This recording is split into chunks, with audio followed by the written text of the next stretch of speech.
HS 1.5.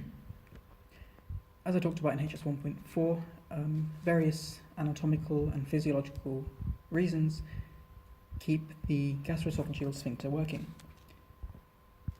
If this stops working, then you'll have reflux, and you'll have gastroesophageal reflux disease, which is the chronic symptoms or mucosal damage produced by abnormal reflux in the esophagus. So let's have a look at some of these symptoms. Well, if you have reflux, then the symptoms you'll get is heartburn, causing retrosternal pain,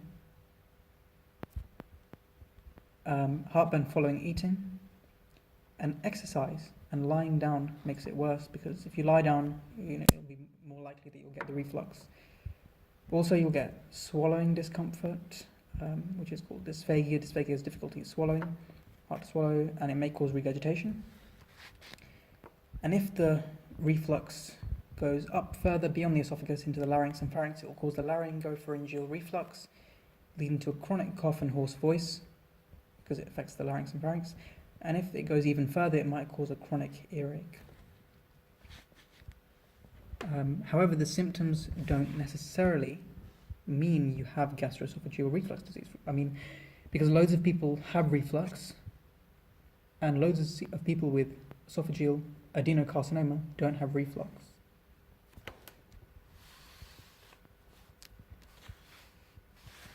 So what can cause this reflux? Well, it's caused by a few things. Essentially, if you have increased abdominal pressure, then it's going to be more likely that gastric acid is going to come up. If you have lower tone at the lower esophageal junction also, and if you have too much acid secretion in the stomach itself, then you're going to have reflux.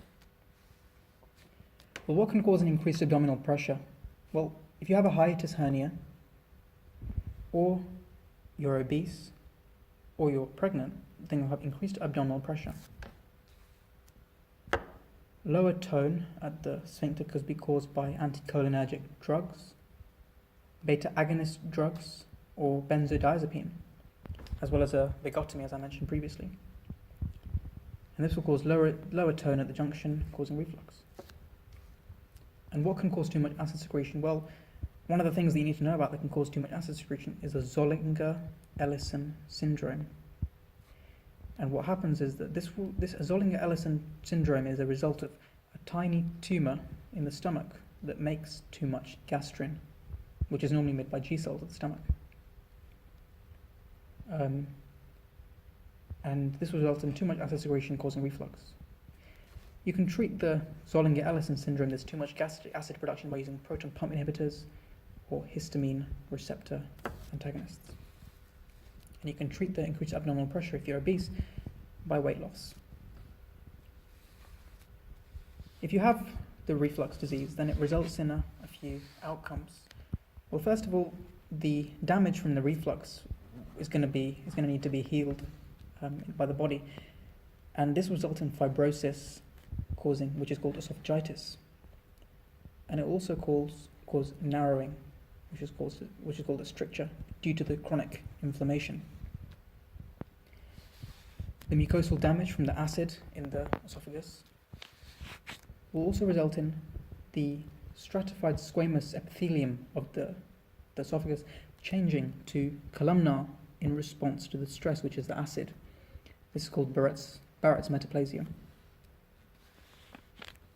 10% of people with the gastroesophageal reflux disease, they develop Barrett's metaplasia, which is this conversion of stratified squamous to columnar in response to the acid stress, and dysplasia causes it to convert to an adenocarcinoma, which is cancer of the esophagus.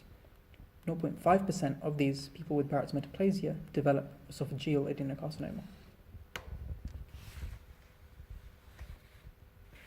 So what does gastroesophageal reflux result in? It results in esophagitis, which is fibrosis, stricture, which is narrowing, Barrett's metaplasia, and esophageal adenocarcinoma if it progresses, right?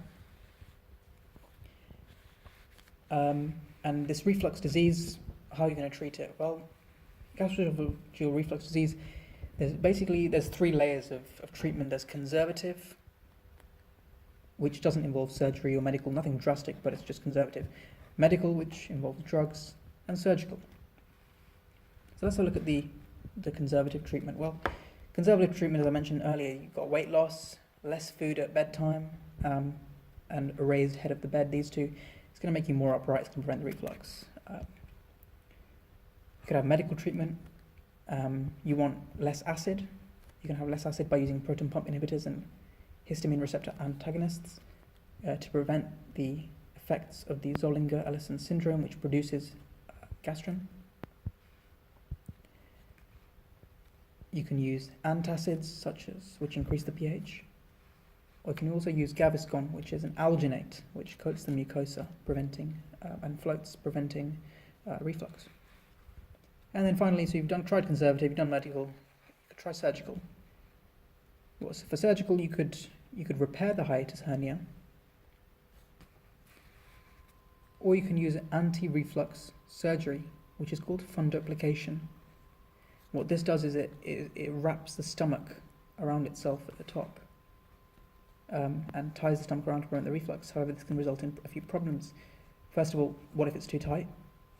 And secondly, you won't be able to vomit. So if you do eat something, chemically dangerous, you won't be able to vomit it. Also, looking at hiatus hernias, I forgot to talk about this. Hernias, well, there's two types of hiatus hernia. There's sliding, which is when the entire gastroesophageal junction moves into the chest, and there's rolling, where the fundus of the stomach, which is the top of the stomach, that rolls into the chest next to the gastroesophageal junction. So it looks like this. So here the junction itself here has moved into the chest, whereas here the junction is still there, but the stomach has rolled up, sliding and rolling. It's rolled up next to the junction.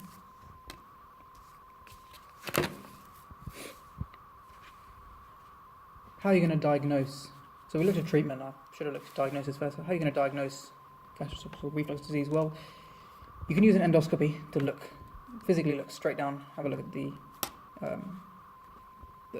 reflux disease, see the effect on the mucosa.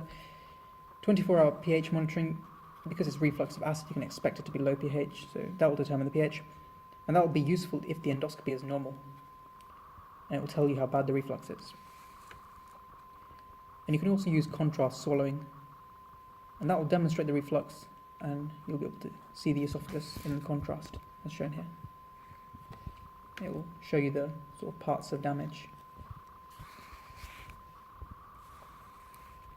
You can use an endoscopy to find a small cancer and treat the gourd to avoid esophageal cancer.